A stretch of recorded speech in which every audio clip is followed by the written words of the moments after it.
વાગરા ખાતે બોઇલર બ્લાસ્ટથી ધણધણી ઉઠ્યું સાયખા જીઆરડીસી. વિશાલ ફાર્મા કંપનીમાં મોટી દુર્ઘટના, એકનું મૃત્યુ, 24 ઇજાગ્રસ્ત.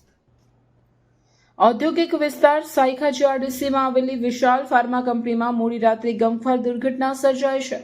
રાત્રિના લગભગ 2:30 વાગ્યાની આસપાસ કંપનીનું બોઇલર ફાટતા એક પ્રચંડ ધડાકો થયો હતો, જેના પગલે આસપાસનો આખો વિસ્તાર ધ્રુજી ઉઠ્યો હતો. આ ભયાનક બ્લાસ્ટના કારણે કંપનીમાં કામ કરી રહેલા અનેક કર્મચારીઓ ઇજાગ્રસ્ત થયા છે. સત્તાવાર માહિતી મુજબ અત્યાર સુધીમાં આ દુર્ઘટનામાં એક વ્યક્તિનું મૃત્યુ થયું છે, જ્યારે 24 જેટલા લોકોની ઈજા પહોંચી છે. તમામ ઇજાગ્રસ્તોને તાત્કાલિક સારવાર માટે નજીકની હોસ્પિટલમાં ખસેડવામાં આવ્યા છે. બોઇલર બ્લાસ્ટની તીવ્રતા એટલી વધારે હતી કે તેની અસર વિશાલ ફાર્મા કંપની પૂરતી સીમિત ન રહેતા આસપાસની 4 થી 5 જેટલી અન્ય કંપનીઓના સ્ટ્રક્ચર્સને પણ વ્યાપક નુકસાન થયું છે. ઘટનાની જાણ થતાં જ વહીવટીતંત્ર સફાળું જાગ્યું હતું. 4 થી 5 જેટલા ફાયર ટેન્ડરો સાથે ફાયર વિભાગની ટીમો અને વહીવટી અધિકારીઓ તાત્કાલિક સ્થળ પર પહોંચી ગયા હતા.